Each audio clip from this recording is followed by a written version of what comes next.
Hi everyone, it's Dr. Marks, and our topic for today is explicit and implicit costs, which we need so that we can understand accounting versus economic costs. Now, these are two different ways of thinking about cost. Both are important, but we do calculate them differently. So let's get started. Let's begin by talking about explicit costs. What do we mean when we say explicit costs?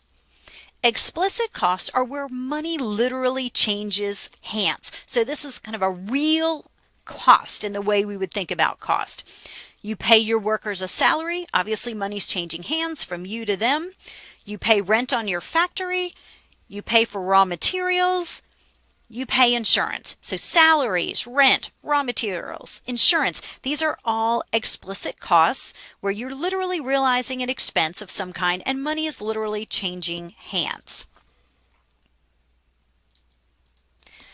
Explicit costs are generally the costs that your accountants care about. So get that in your mind because that's going to help us when we talk about accounting cost versus economic cost. So accountants care about your explicit costs. Why is that?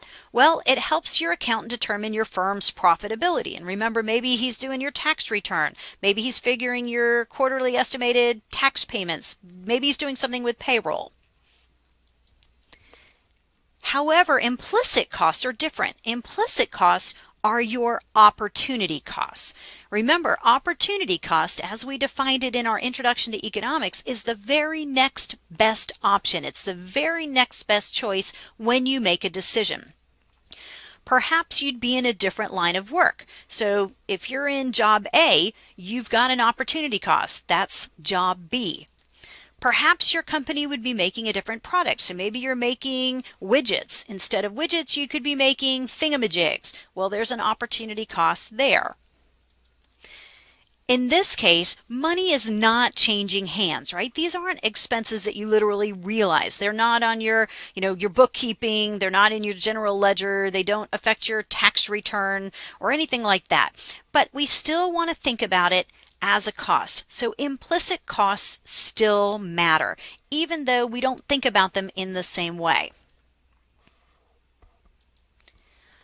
Now, it's true, your accountant's not primarily concerned about your implicit costs. Your accountant doesn't really care what you could have done instead or what you could have made instead necessarily. He's been hired to do your tax return and to handle your payroll and those kinds of things. So if they're not going to affect your tax return, this is not information your accountant normally would want to collect.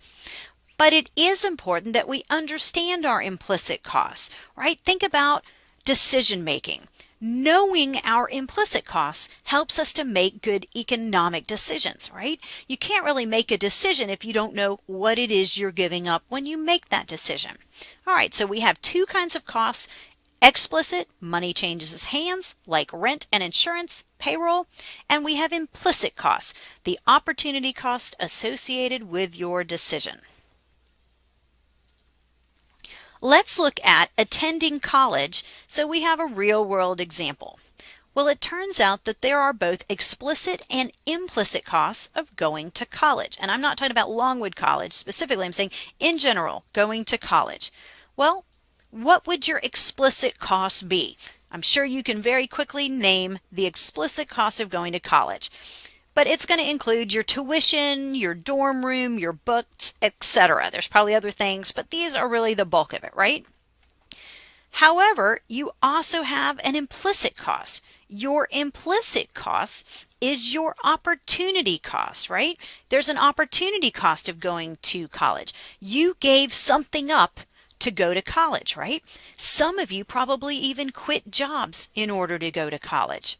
So most likely, if you weren't in college, you'd be working instead. Maybe it wouldn't be a great job, and I'm not saying you made a bad choice, but you gave up the opportunity to work for 4 years. So your implicit cost is the foregone salary that you would have made if you weren't in college. So foregone salary would be your opportunity cost, hence your implicit cost. Let's try to put some numbers here. Let's say that our tuition at Longwood is $15,000, our room costs us $4,000, our books cost us $1,000. You might be saying, well, what about meal plan? Not sure if that belongs here because you have to eat either way, but we won't really worry about that. We're going to keep it simple. This 15,000, 4,000, 1,000 adds up to $20,000. So the explicit cost of going to college, at least at Longwood, is $20,000. But as I just said, it's not the only cost you incurred to go to college. We have to think also about the implicit costs. Well, your implicit costs would be the fact that you gave up an opportunity to work. Let's say that you would have earned $10 an hour. If you earn $10 an hour and work full-time, that comes to, of course, gross $21,800 a year. So let's not worry about that you'd pay taxes and all that. We're keeping it simple. You have an implicit cost of $21,800. So there's two kinds of costs. On the left, your explicit costs are costs you actually realize. These are bills you're paying. Your implicit costs are things that you could have earned, but you gave up the opportunity to earn. So it's not a realized cost in the same sense, but it is an actual cost, and we have to think about that. Let's move on to talk about accounting cost versus economic cost. There are two different ways to think about costs. So these two different ways to think about cost, accounting cost and economic cost. And you're going to see when we calculate accounting cost and economic cost, we get different numbers, but we also use them for different purposes. And so I'm going to get a little redundant and say the same thing maybe a few different times, but we use these costs in different ways. Let's start with accounting cost. Well, accounting cost is very simple. Accounting cost captures only your explicit costs. So accounting cost looks only at explicit costs where money changes hands. Now we said the accounting cost of attending Longwood in our example was $20,000. And that makes sense. It tells you what you have to budget. So accounting costs, the things that accountants care about, are the explicit costs. So that's easy to remember. Accounting costs are the things that accountants care about, and those are generally explicit costs. For budget purposes, you care about your explicit costs of going to college, right? You want to know how much to save up, and your accountant, when he's helping you with financial planning, cares about that too. He's trying to help you know how much you have to save over the years so that you can pay this explicit cost for your 1, 2, 3 children you might have. So this helps you budget into the future and know what real expenses you're going to have to contend with. So accounting costs, this is the way your accountant is going to look at cost. But then we have economic cost. Economic cost is a different way of looking at cost. Now, your accountant's not necessarily thinking this way, but the economists will. To decide whether or not to go to college, you have to know what you're giving up, right? Well, if you were like me, my parents said, you're going to college, you're going to college.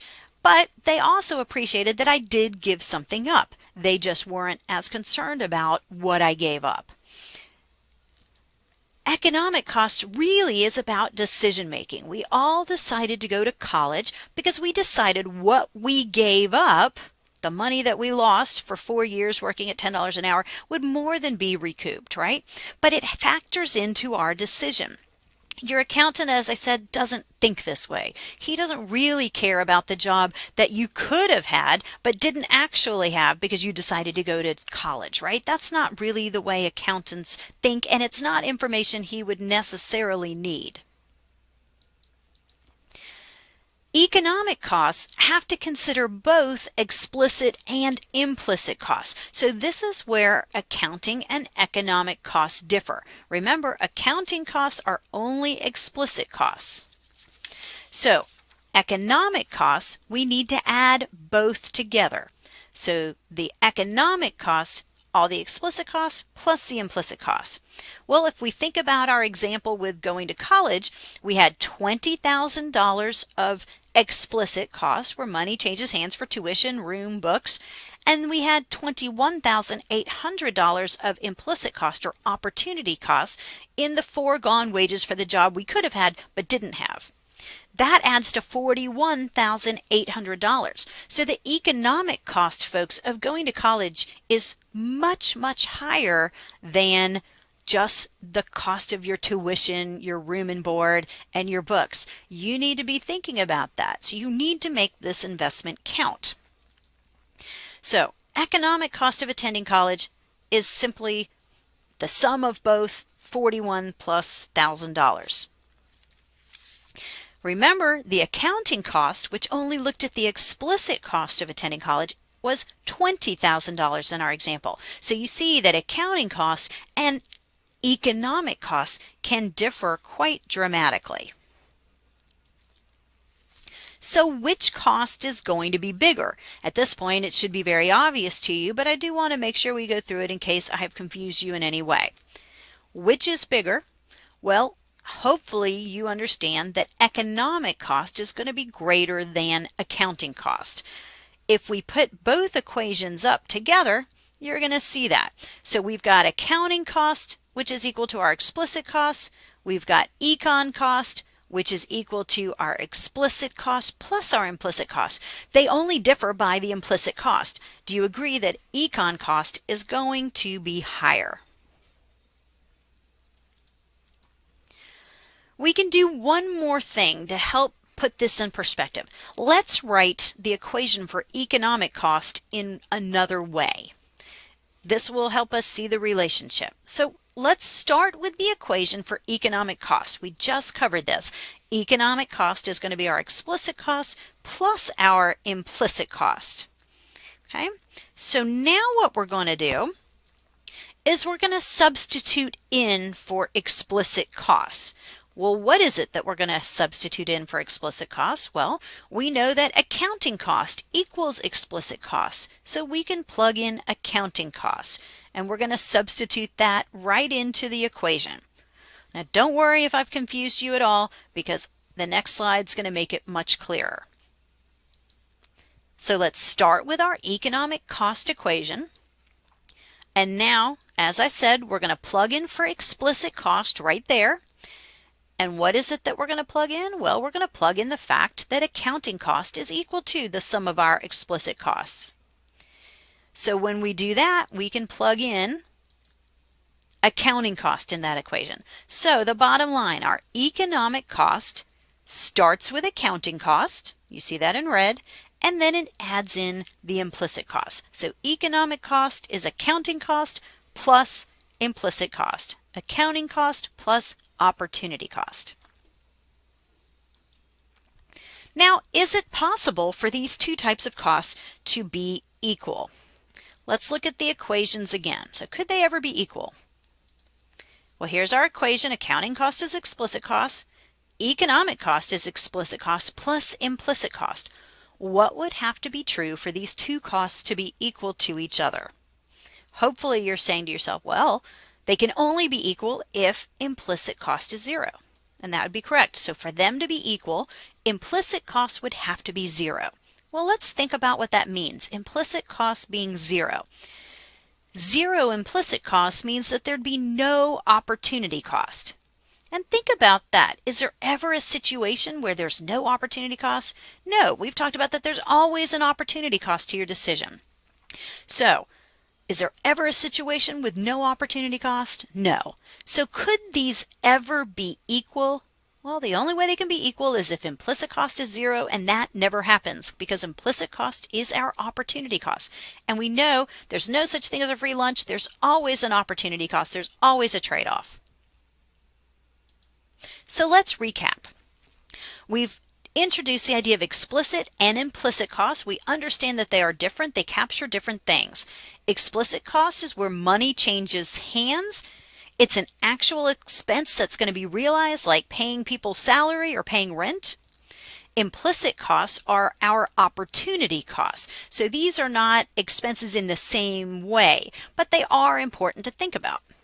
Your accountant cares about explicit costs for the most part because he's charged with doing your tax return or helping you with financial planning. But good decision making requires thinking about the implicit and the opportunity cost. We can't make good decisions without really understanding what we give up. When we think about costs, we think about them in two different ways. We've already introduced accounting cost, and we said your accountant really cares about explicit costs. That's why we call this accounting costs. But then economic costs thinks broadly. It says, what are your explicit costs? And then it says, what are the implicit costs? In other words, it looks at all of the different kinds of costs when making decisions. Which is going to be greater? Well, we said economic costs will be greater than your accounting cost, right? They would have to be. Could they ever be equal? We said they can only be equal if your opportunity cost is zero. But is that going to happen? The answer is no. We know this doesn't happen. Remember, there's no such thing as a free lunch. In our guiding principles, we talked about that there's always an opportunity cost. So there will never be a situation where these two costs are equal to each other. Economic costs will always be greater than accounting costs. Now, it's important that you understand this, that you are able to do basic calculations. If I were to give you an example, kind of like the going to college example, where you can divide costs into explicit and implicit costs, and you can calculate accounting and economic costs. You'll have an opportunity to practice that on some homework. If you have any questions on this content, please come see me or email me with questions. Otherwise, have a fantastic day, and thank you so much for listening.